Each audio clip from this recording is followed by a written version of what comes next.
sober, busy living sober. Today, our guest is Dr. Constance Scharff. Did I say it right? You did. You did. Constance, how are you? I'm really great. How are you? I'm doing well myself. You're out in Washington State? I am 100 miles north of Seattle at the Canadian border. Wow. Is it cold? Cool and rainy. Cool and rainy, which is what it is most of the time here. Cool and rainy. I'm in Florida, so we have a little bit of different weather. Little bit. Little bit. So, will you tell me about your journey? For one, you specialize in recovery, Yeah. alcoholism, and trauma, Hmm. which makes a lot of sense to me because I always have talked about on the podcast, especially that, trauma is at the base of so many of us. Yeah. I can tell you that when I was getting sober, I thought trauma, oh, you had to be in like a vet. Like I had to be in Yeah. Vietnam. That makes me a trauma. Like what I've been going through is just like grow up, Elizabeth, get some and keep walking. You know what I mean? I was born in 1968 rather than, later today. I feel like we have more passion for people with trauma. But tell me what your journey was like. So I suffered a great deal of childhood trauma. And before I get into that, I want to say something about trauma because people in recovery tend to minimize it, just like you were talking about. And I think it's important to know that everyone, if you live long enough, right? If you live more than 2 or 3 or 5 days, really, if you live long enough, everyone experiences traumatic experiences. It what I'm talking about is diagnosable trauma, and we see a great deal of that in the recovery community. I think because traumas tend to build up on themselves, right? So if you have trauma, even if they were all quote unquote individually small, which I think is a crazy judgment that we put on them, but even if they were small, like your beloved pet died, that's a hugely traumatic experience. Mm. Now, that doesn't generally turn into diagnosable trauma. But if your beloved pet dies and then your family loses their house and you have to move and it all adds up. And we only have a certain amount of resiliency, and some people have more and some people have less, and that's, fine. So when we say we didn't have enough, I wasn't a vet, or whatever, I think that sells us short. So I had a lot of really significant childhood trauma. No one would ever minimize what I went through, including myself. And I started drinking at the age of 11 because drinking solved the problem. Drinking helped me deal with the trauma. In my work in mental health research, one of the things that I see a lot is that addiction, alcoholism, drug addiction, sex addiction, gambling, all the things, is a response to trauma. It's a trauma symptom, not necessarily the issue in and of itself. So when I first got sober, I tried to get sober in 1995. My current sobriety date is June 29, 1998. So it took me a minute, and it took me a minute because when I stopped drinking, trauma symptoms overwhelmed me. And at that time in the mid 1990s, there wasn't great treatment for trauma. There are some very good things that we can do now, but there wasn't great treatment then. And so really the only thing I could do was drink. Now I didn't drink the way I drank and before I started getting sober, but I needed something to aid me with those symptoms. And if there's no therapy available, what are you going to do? So eventually I did get sober, and but I was overwhelmed with trauma symptoms. I was able to stay sober, but just I was suicidal most of the time. I just couldn't get any joy in life. I couldn't get comfortable. And the thing about trauma is living in the past. It is the past coming through to the present in a way that is debilitating.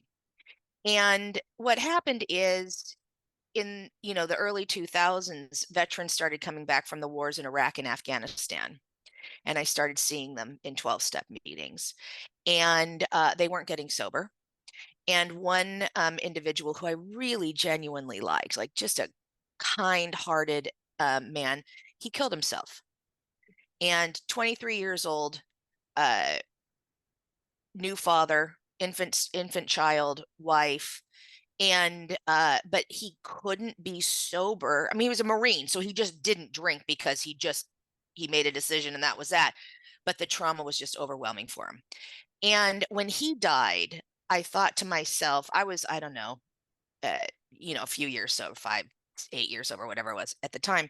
I thought, there has to be better treatment for us. I didn't get sober to be miserable and suicidal, and these guys aren't making it.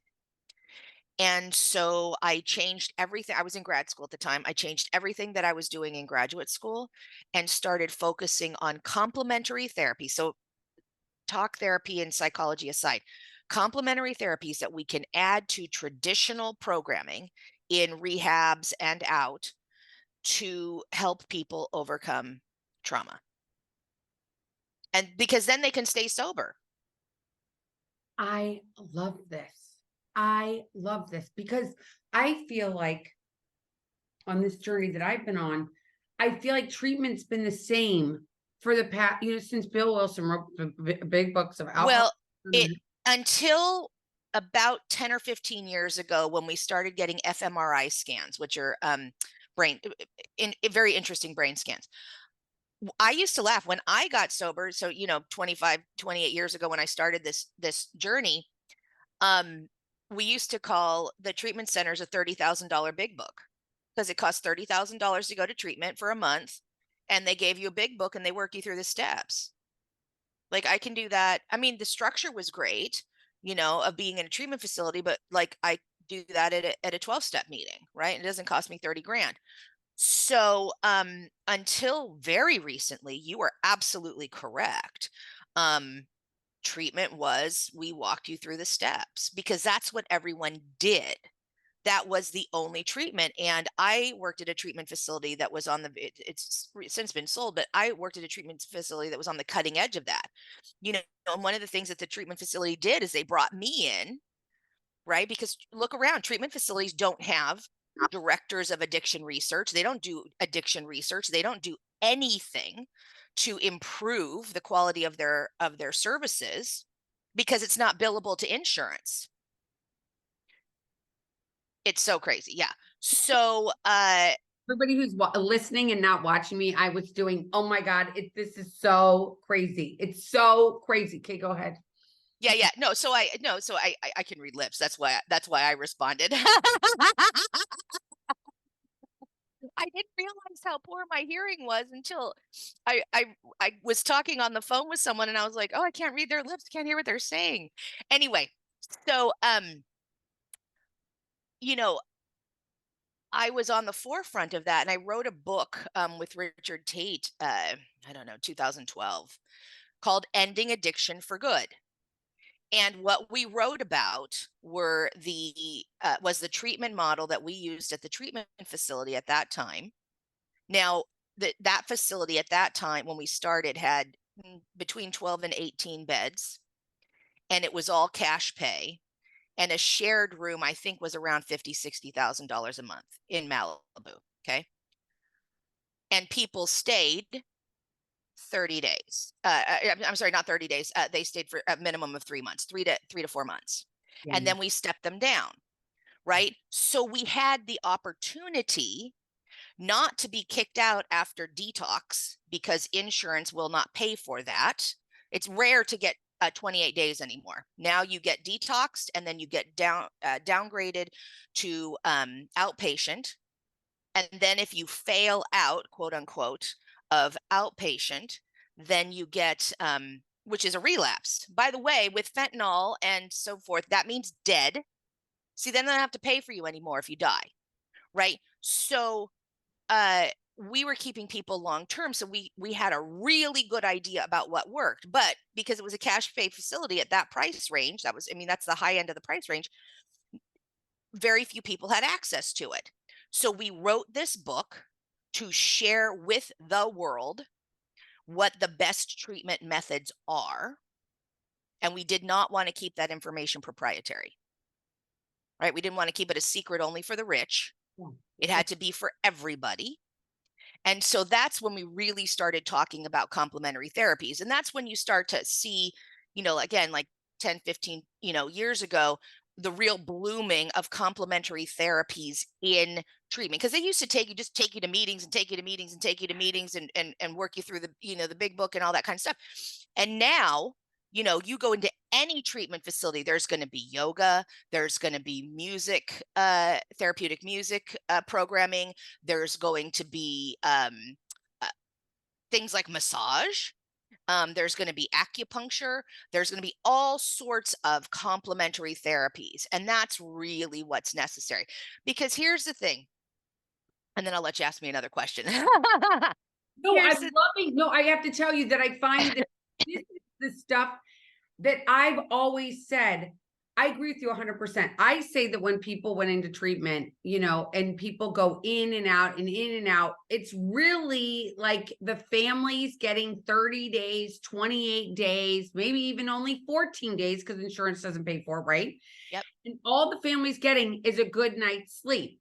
Now they think, because our society's not educated, the regular people, I'll say, that aren't addicts, that they're putting their loved one in there and they're going to come out 15 days, 28 days later being fixed just like a broken leg, but they're not.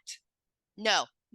And the problem is this is the business system, because the United States has a for-profit medical system.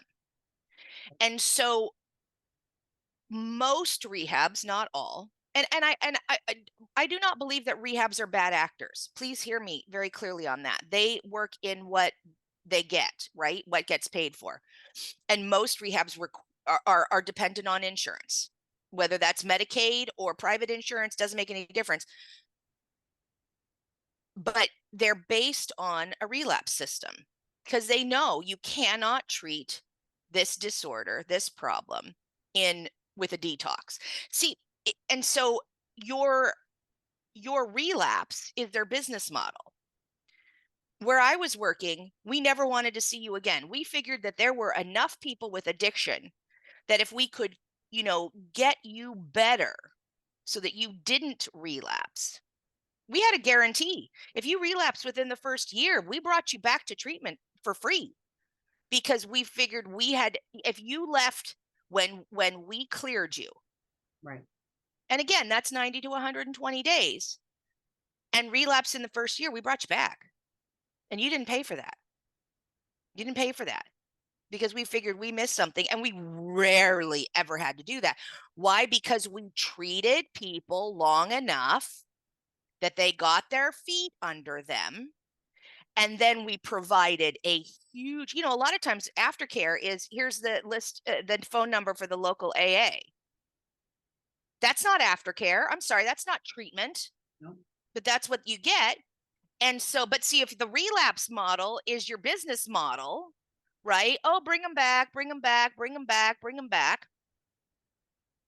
Right? As opposed to, let's give someone, so we would give a real, you had your first therapist and your psychiatrist, and you would have your local acupuncturist. I mean, we listed all that stuff and made the first appointments when you walked out the door. Right?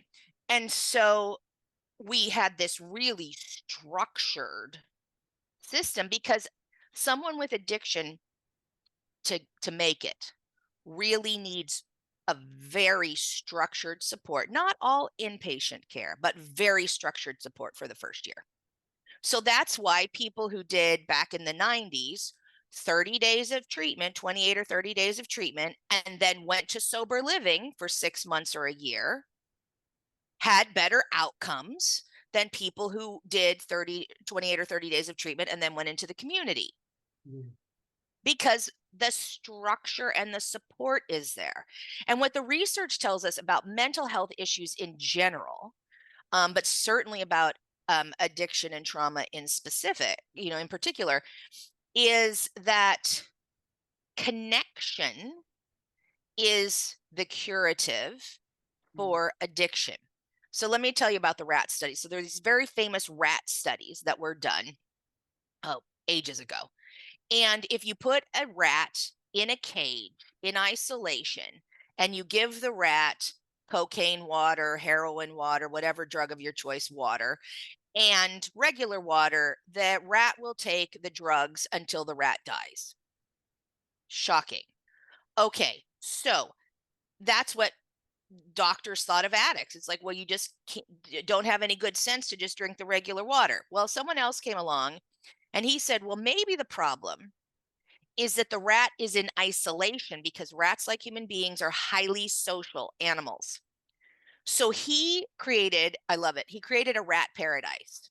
So there were tons of food, different kinds of food, things to play on, other rats, all the things, like just a rat, paradise. Big, big communities, not a tiny little cage. And put in the cocaine water, the heroin water, or whatever drug water you want to put in. The rats would taste it. But when they had other rats to be with and other things to do, they didn't become addicted to it. They didn't use till they died. And from that, we learned that really the issue is connection. And when you hear addicts, especially who are not sober or early in recovery, they talk about, I'm alone, nobody understands me, I'm different, all of those things that we've all said or heard. And that is really what has to be addressed. And when you look at the success of 12-step programs, I don't know if it's the steps, really. I mean, there's some things that the steps do that are certainly good psychologically, but what they really do is they stick you right in the center of a community. They stick you right in the center of a community. So you show up at a meeting for the first time and everybody sticks their hand out and who are you and how can I help you? And then what's the first thing you're supposed to do? You're supposed to go on 12-step calls, right? You go out and you help another alcoholic, right? Whether that's, giving them a ride to a meeting or whatever, you need to be of service. And when you're feeling not so great and you're feeling like, oh, maybe I should be, what's the first thing they tell you? Go to a meeting. Why? Because there are other people there. Now, it's pretty unlikely that you're going to drink in a meeting, right? But what's going to happen is you're going to go there, you're going to have to get there 10 minutes early because you got to find parking and all that kind of stuff. Then you go in, you're going to talk to somebody, you're going to see somebody who's feeling worse than you are. Or if you really are feeling the worst in the room, everybody's going to, love on you. Then they're going to take you out to lunch or dinner or whatever afterwards. And then, here's a very important psychological point that a lot of people miss. Cravings usually last 15 to 20 minutes. If you divert your attention to something else, it'll pass.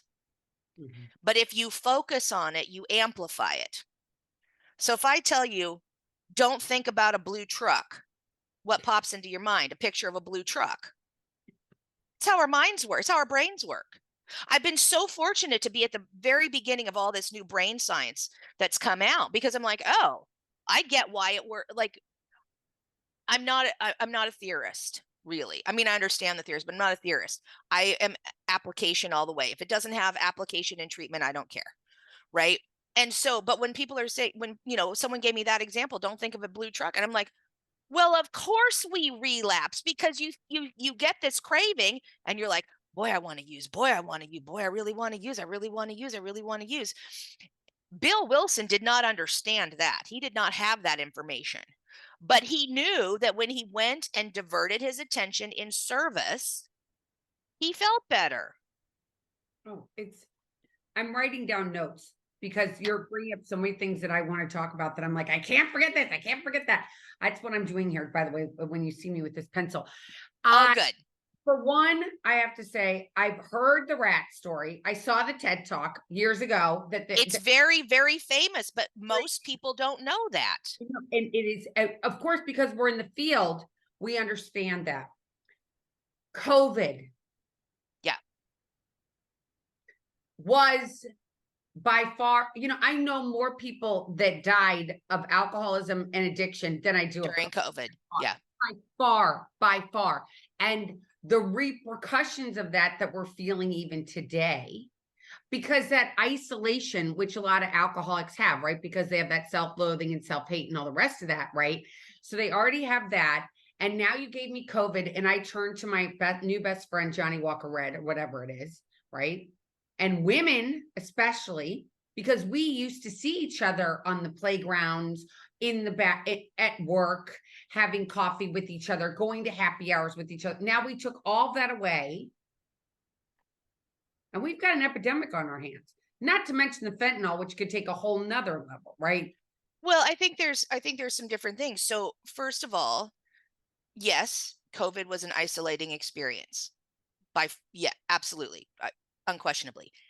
And also, it created opportunities for people to connect online. Connection does not have to be physical. And so, for example, when COVID hit, a friend of mine started an online meeting based out of Los Angeles. And I started going to that because I got sober in Los Angeles. I live in rural Washington. Like, there aren't as many people sober long term. And so when I go to a meeting up here, I'm going to be of service to others, but there's very, very few people who can give back to me, or understand the problem, because it's different issues in long-term sobriety. Mhm. And so to be in a community for 2.5 years, every single day at noon, of people who, first of all, I knew back from when I got sober in Los Angeles, but also new friends, and just enough people who were old timers too, so that I got support, Mm. was something that there have always been. Since there's been internet, there's been online meetings, but with, video and Zoom and all of that. I mean, very, very different. And so I found personally, this was not everyone's experience, my connections in the recovery community were stronger during COVID. But that was a choice because it was also, especially if you were new, keep in mind, from me, you're getting the experience of someone who was already sober for over 20 years when COVID hit. If you were new, it was very easy not to log on. It's very easy not to share. It's very easy. And I can't come looking for you. See, one of the things that we're taught, right, is, you see this newcomer and you haven't seen him in a meeting, you call them up. Well, or you go over to their house or you invite them out to lunch or whatever. And we did not have, I mean, I could still call, but if you aren't picking up the phone, right? Whereas if it was local face to face, so I think it was much, much harder for people who had, say, 5 years or fewer than it was for people who are really connected in recovery. And you do see, actually, I wrote my doctoral dissertation on what we call the 10-year experience. And at 10 years of recovery, there is a shift. I call it a psycho-spiritual shift, but there's a spiritual awakening that happens at 10 years.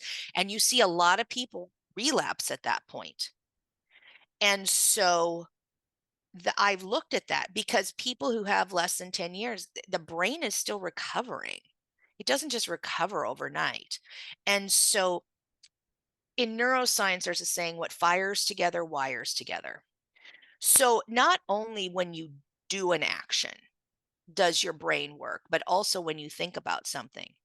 So what's the big problem with addiction? Because if the problem was the drug or the alcohol or the behavior, when we removed that, you should immediately get better, right? So if you're allergic to peanuts and we take peanuts out of your diet, you immediately get better.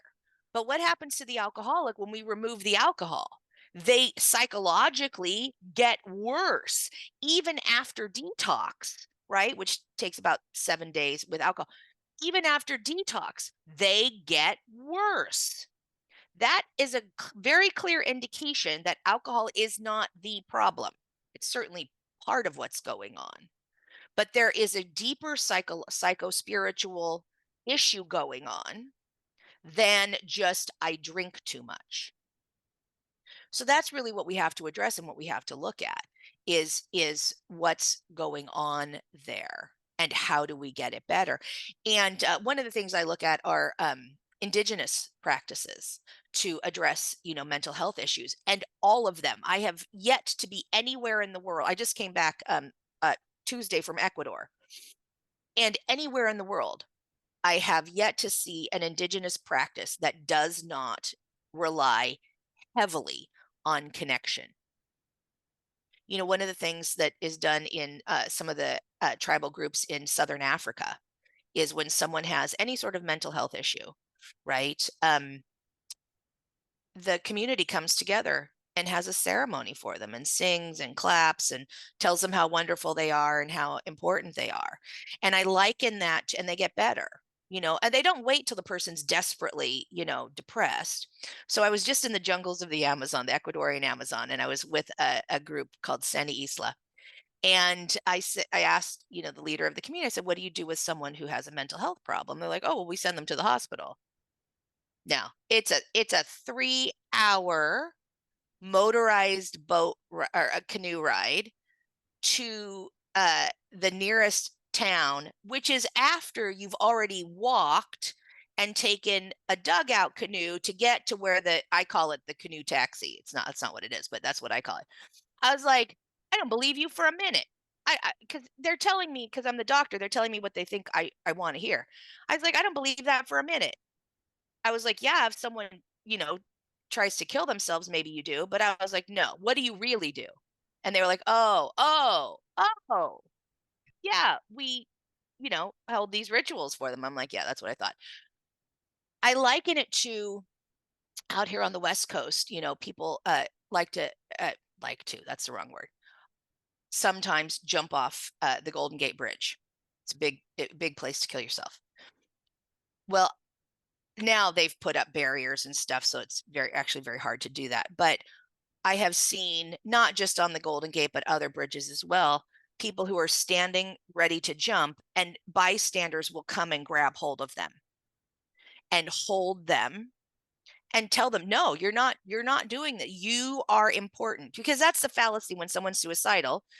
It's the same thing when you're at the kind of at the end of your using, where you're like, I don't want to do this anymore. It's you think that you don't have value. You think that you don't matter, and you matter to people, even to strangers. And what we see is that those people who've had that experience of someone latching onto them, they don't come back 2 days later and jump off the bridge, because there's that real connection. That's why when there's someone who wants to die by suicide by cop, right, doesn't want to kill themselves, want the cops to shoot them, what do the cops do? What do the negotiators do? They call the mom, assuming they find there's a good relationship with the mom.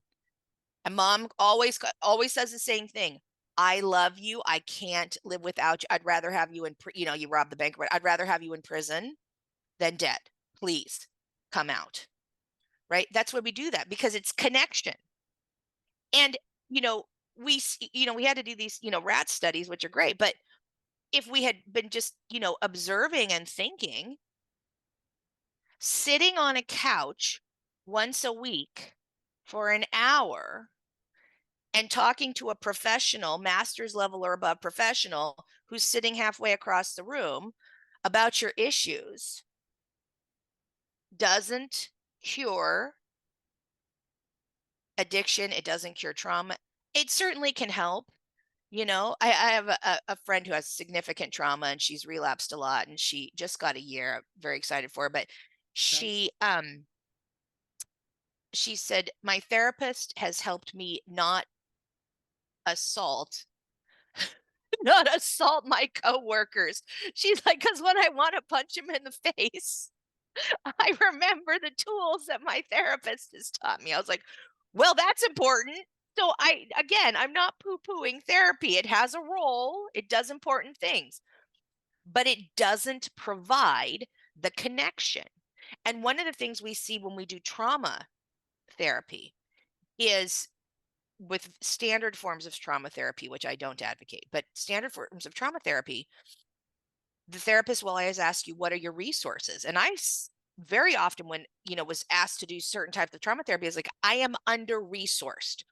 What am I going to do all the other hundreds of hours in the week when I'm not here? When I'm not with you? I think there's like 176 hours or something in a week. I don't know. You have to do the math. I haven't done it recently, but I don't remember the number. But what do I do in all those other hours? I do not have the connections, the support to to to do this kind of therapeutic work. And when I did get a form of trauma therapy that really helped me, which is somatic experiencing, and I think it's fantastic. I I had such a breakdown. I would leave a weeping voice text to my practitioner every morning for 8 to 10 minutes, just inconsolable. And then I would try to make it as long as I could in the afternoon before I left another one, every single day for weeks, weeks, weeks, weeks, weeks. Now, I, I'll talk to her once this month. How much did it cost? So the problem with somatic experiencing is it is not covered by insurance, and it is not usually done by master's level therapists. So they're not licensed in the system that insurance has. So it can cost usually between 100 and 175, some even a little bit more than that, per session. But the best investment of my life. So it's not cheap, but it's no more than psychotherapy.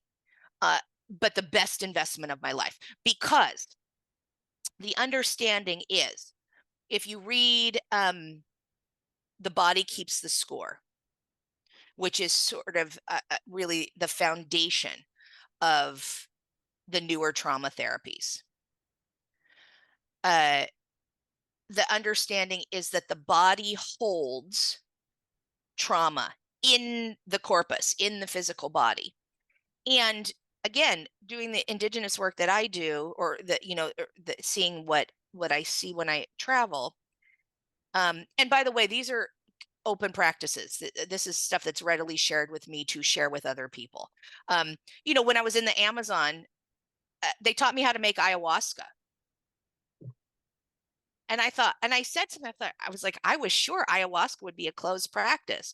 Well, they don't have people coming in to steal their practices, so they're very happy to share them, right? When you steal other people's practices and use them willy-nilly, then they don't want to share them, right? But these people, they didn't have that. So I want to be very clear that these are things that I have been taught, that I have been told are very acceptable for me to share. But when I work with these people and see what they're doing, one of the things that they've observed over the years is what is called shaking medicine. So if a bird is attacked by some predator, a cat or whatever, and escapes, it will invariably go to some safe place, under a rock, in a tree, whatever, puff up its feathers and shake and move the trauma through, so it is not stored in the body. If we use those same principles to access and move trauma clears. And we don't get the invasive thoughts and the flashbacks and the body memories and the hypervigilance and all that, the symptoms just disappear. So like with me, once I got through the trauma, it was much, much easier not to drink and use. And I want to be clear, I'm an addict. Like, I had a surgery when I was 15 years sober. And while I was in the hospital, I had a button, Dilaudid, delicious. I'm really an alcoholic only because I'm old enough that you couldn't get opioids, heroin in particular is what I always dreamed of. You couldn't get it in the country. Now you get it everybody's dying everywhere. But you couldn't get it. That's why I'm an alcoholic, because that's what was available. You could have alcohol, you could have some marijuana, occasionally meth, occasionally. Those were your choices. So I'm a real alcoholic. But Don't forget about Coke. you couldn't get that. I lived way in rural Oregon. Oh, Keep in mind, like I started drinking when I was 11, right? So in rural Oregon, you weren't getting Coke. You weren't very limited access to even as an adult, you would have had to go to a town to get cocaine or something. Like you could have gotten it, but you'd have to go to town. And, my horse didn't, go that far. So I didn't even have a bicycle. I had a horse. So, but when I was in the hospital and I had the Dilaudid button, and it only gives you so much, right? But the nurse came in the morning and I said, "Oh, I'm supposed to go." I was only in the hospital overnight. I said, "Oh, I'm supposed to go home today." She said, "Well, you can't go home if you're on the button." She said, "You have to be completely off of all the pain medication for a certain number of hours, and then we'll release you." So she's standing in the doorway on my left and the button's in my right hand, right? And I'm looking at her and I look at the button and I looked at her and I looked at the button. 15 years sober. It took me a full minute to say, "No, take the button. Take the button." So that's why I don't drink, because I've never had could I drink like a normal person? I mean, I don't know. I guess maybe, I don't know. I don't care. See, I don't want to drink like a normal person. I want to be so drunk that I feel nothing. I don't really like the taste of alcohol. I'm not going to stop when it's sort of like I start to feel something. Like some people are like, "Oh, I started to feel it, so I stopped." I was like, "Well, what's wrong with you? Like that's the whole point." Like if you throw up, that's just, room for more, like all those things. Like that's who I am. And so now, I just don't even think about it. Like in terms of, I'm like, no. And like again, in Ecuador, I was at a place and they did a toast, and I was like, I'll do the toast, like I'll hold the glass and then I set it down. But the guy's like, "You don't drink?" And I was like, "No." Couldn't understand it, but I was like, "I'm not going to drink because it bothers you, because I I don't want, I mean, I get curious. I would like Fireball. I don't think they had Fireball when I was drinking, but I was like, "You put cinnamon in the drink? Like that might be interesting, but not interesting enough that, I'm going to put myself in a situation where I can't decide if I want to leave the hospital or have another hour on the button." That's who I am, it makes. even with the trauma recovery. And tell me this, okay, because you talked about something about being in long-term recovery. Yeah, And I think a lot of people, and I'm just going to use myself as an example because it's sure. easy to do that. So I used to go to in-person meetings all the time. I had a traumatic experience with a bunch of women that I was going to meetings with. And I'm not going to say where in the world I was or anything because it doesn't even matter. But it was so traumatic that it's like I don't ever want to go to in person. I don't want to ever get myself in a situation where, because it becomes kind of like a cult. I hate to say that, but and if they aren't nice to you, right? And that the pain of that, because we talked about how when you come in, you're supposed to be nice to, well, they're not always nice, are they? Nope. So there's an old saying, how meetings get started: a resentment in a coffee pot. Yeah. People don't get along. And 12-step programs are full of people who are sick, who aren't that nice. They have co-occurring disorders, right? They've got all sorts of problems. You know, you've got crusty. I told off a guy because I felt like he was being really demeaning to women in our meeting. And I said, "I can handle it, but, the newcomer won't." Okay. So that's the problem with, any sort of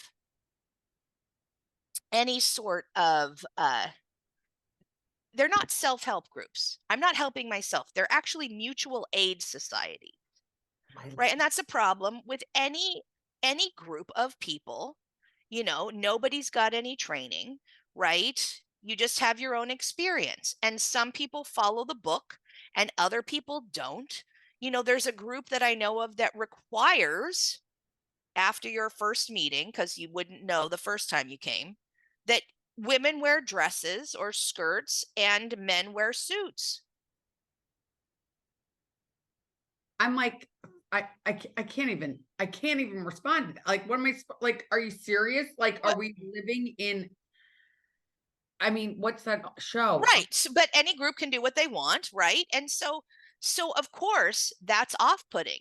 You know, there was one guy that, you know, he had newcomers come and pick up the dog poop from his lawn, right? Because you know, you had to be of service. You know, so all of those things happen, and some people will defend it and say, well, you need to humble yourself, and other people won't, right? Where we get into, and so listen, do what works for you. There's beautiful things about 12-step programs. They are free. Yeah. They are 24 hours a day. They are everywhere in the world, and they are easily accessible. So if you go to one that you don't like, or they don't like you, or whatever, go to something else, right? Especially if you don't have the option of money, right? If you didn't have $50,000-$60,000 to pay for the treatment program that I worked at, which again, very, very high. I mean, that was on the high end of the expensive. Then go to what works. That's what I did. I didn't go to treatment. I Neither did I. never, you know, I went to the 12-step groups, and I found people who I liked and who were kind to me. But I'll tell you what, my first meeting I went to, it was at a Catholic church in Beverly Hills. Still there. Lovely women's group. We didn't know I went with a friend who's not an alcoholic because I was scared to go by myself. It was a closed meeting. I had no idea open closed meeting, so I took a friend who was not an alcoholic. We didn't know what to do. We wore dresses and makeup because we didn't know what it was, and so we went in like that. It took us a minute to find parking, so we were late. And when they had a coffee break, we left because we thought it was over.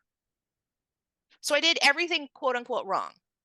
But you know what? They're really nice ladies, and I listened to what they had to say. And then the next day, I was not afraid to go by myself. So I went to a different women's meeting, and I sat next to a woman. She became my sponsor, but I sat next to a woman who was a former stripper. So she's gorgeous. She's just beautiful, even in sweats and whatever. She was beautiful. I didn't wear a dress and makeup the second time because I realized, oh, that's not a requirement. So, but I got up because the meeting was an hour and a half, and the parking was only 1 hour. You had to go put money in the meter. And I got up to leave, and she goes, sit down. And I said, well, I have to put money in the meter. She goes, you're going to get a ticket. Sit down. And I said, no, I have to put money in the meter. And she goes, if you go down to that meter, you're not coming back. And I sat back down because she was right. If I went down there to put money in the meter, I wasn't coming back. I was barely in the room as it was. It was the most expensive meeting I ever went to. It cost me $40. Parking ticket was $40. We've almost talked for an hour at this point. Don't want to end this without you talking about your newest book. And as you mentioned, you know, obviously it costs a little bit of money, but it's like a meeting. What is this new book about, and how will it help people? So when I was at the end of my drinking, 22 years old, I first came to recovery when I was just turned 23. I wanted to be a writer. That's all I ever wanted to be in my life, was a writer and a PhD, like, you know, and those two things going together. But I really wanted to write fiction. So this is my fourth book. It's called The Path to God's Promise. It just came out last Friday. It's under my Hebrew name, Ahuva Batya, Scharff. And before I talk about the book, what I want to impart to people is, if you don't die, you can follow your dreams. I am an award-winning, best-selling author for my nonfiction. My poetry has won awards. I travel the world studying what I love, which is addiction and trauma. I find best practices in complementary therapies and bring them back. And I'm one of my professors from my undergrad days. He said to me, he said, you are so brave. Because people don't. He said, first of all, most people don't get clean. Most people do not recover from addiction. They sort of stumble along to some sort of horrible end, usually quite early. He was like, not only did you overcome that, he's like, but you're an internationally recognized author and mental health researcher. He's like, that does not happen. So I want to say it does happen. It happened to me, and it can happen to you. So I wrote this book, The Path to God's Promise. And it is about, I've been very interested in climate change trauma. So as I have gone through the world looking at addiction and trauma related to addiction and mental health issues, and working with, when I say working with, I mean collaborating, so that I'm learning from, it's probably a better term, learning from Indigenous communities. I'm seeing increasing levels of diagnosable trauma in those communities related to climate change, because in some areas of the world, the whole community is being undermined. So that whole connection is being undermined. So I wanted to look at climate change, but I also listen. That's probably my superpower. I'm a good listener. I listen to people, and there's a big wave of anti-intellectualism, and climate change is not real or fake news or all that kind of stuff. And so I said, well, let's not write it as a nonfiction book. And so The Path to God's Promise is, what if God spoke to someone and chose them as a prophet and said, climate change is not being caused by me? Because that's one of the, especially Christian climate change deniers. They say, well, if climate change is happening, it's God's will. No, that's not how prophecy works, by the way, because I'm Jewish. And so I'm like, okay, so go into the roots of prophecy and how prophecy works. Prophecy is not fortune telling. Prophecy does not say this is what's going to happen. Prophecy is a warning that says change your course or these bad outcomes will come to you. And so what if God came to just a regular middle-aged Jewish lady, just sitting in her house writing books, right? What if he came to her and said, y'all, this is a problem, and change course? A, would she serve? And B, what would the message be?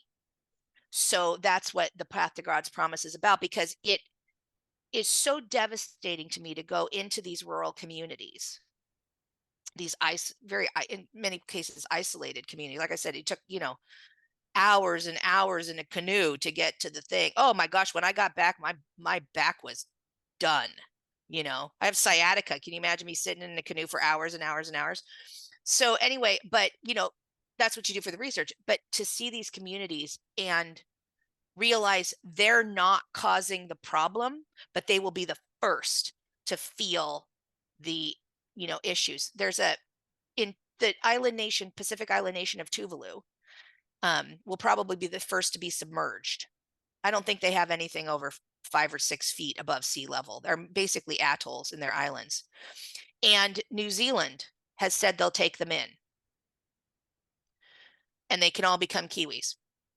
And Tuvalu said, thank you, because we need somewhere to go because our islands are going to be submerged. Now, these are people who there's no cars. They're not polluting the planet, but they're going to be the first ones to lose their land. And so, but they said, we're tropical and New Zealand is temperate. So how do we maintain our culture? Well, New Zealand, the white New Zealanders or the European New Zealanders, they said, well, you'll be Kiwis, because those cultures are assimilating. The United States, the great melting pot, you are supposed to assimilate and become one of us. And Tuvalu said, well, Thank you. We need some place to go, but we don't want to assimilate. We want to be Tuvaluans. The Maoris, the native people to New Zealand, Aotearoa, I say it very poorly. I'm so sorry for Maoris who are listening. They heard it. They're like, we get it. We don't know what the solution is, but let's have conversation and see what we can do. Like, we don't know how you maintain a tropical issues. It's like Shabbat. If you live, where the sun never sets during certain times of the year, or where the sun never comes up, how do you celebrate Shabbat if you're Jewish? I don't know. We have to have a conversation, figure it out. What are we going to do? That's where the idea for the past of God's promise came from. Is it breaks my heart, truly, that people who don't cause the problem are going to be the ones who feel the outcomes first, which is not new. I mean, this is not news to anyone. And so that's what that looks at. And I want to say, we're not going to recycle our way out of climate change. It would take major, because we're already, some scientists have said we've passed the tipping point, but I like to think that we haven't, because there's plenty that are like, well, we don't really know, but the models are moving faster than we anticipated. Climate change crisis is coming faster. You see that in Florida. I mean, you guys are getting storm, and they're bigger and they're stronger. And the insurance is pulling out of Florida. Your homeowners insurance is pulling out of Florida. I don't know that any of you in the next year or two will be able to get any sort of homeowners. And then what does the state do? We still haven't seen rebuilding in New Orleans. New Orleans is still, I mean, there's some places, but there's still coal communities devastated. So what do we do about climate change? These heat waves, the fires where I live, and you saw this in the northeast of the United States this year, but when there are fires in Canada, that smoke just bellows in and you can't see, you can't breathe, nothing. What do we do about that? And so my focus has been shifting a little from addiction, where I think we have some really good information, whether or not we use that in treatment, because insurance fights against it. Insurance doesn't want to pay for, and treatment centers don't always want it, because here's the deal. I want to see you better. I will always have the tendency, drinking works for me. So I always have to guard against, picking up that first drink. But I'm long enough in my sobriety now that it's a choice. It really is a choice, where I'm like, oh, like, I had to do some repairs to my roof and it was expensive and I don't really have the money. Well, normally I would drink, right? Would be my response, is to not face it and drink. But now I'm like, oh, I wouldn't think about drinking, because I'm still going to have the bill for the roof, and I'm going to be drunk or hungover, or, like, it doesn't help anything. I'm now at the place where I really, really get it doesn't help. Now, a cookie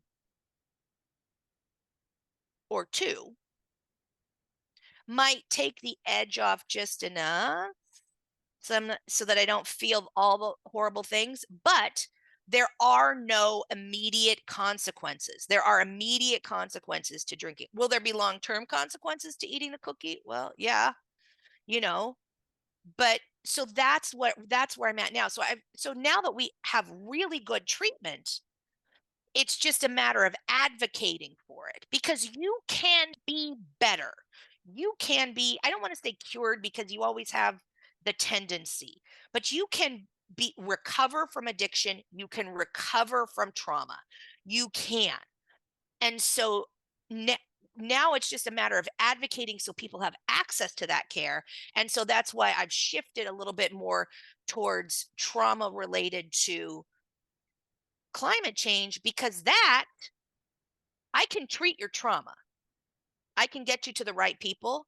But if your island nation is submerging, I can't solve that. That's not so. How do we use trauma as a canary in the coal mine, right? To indicate problem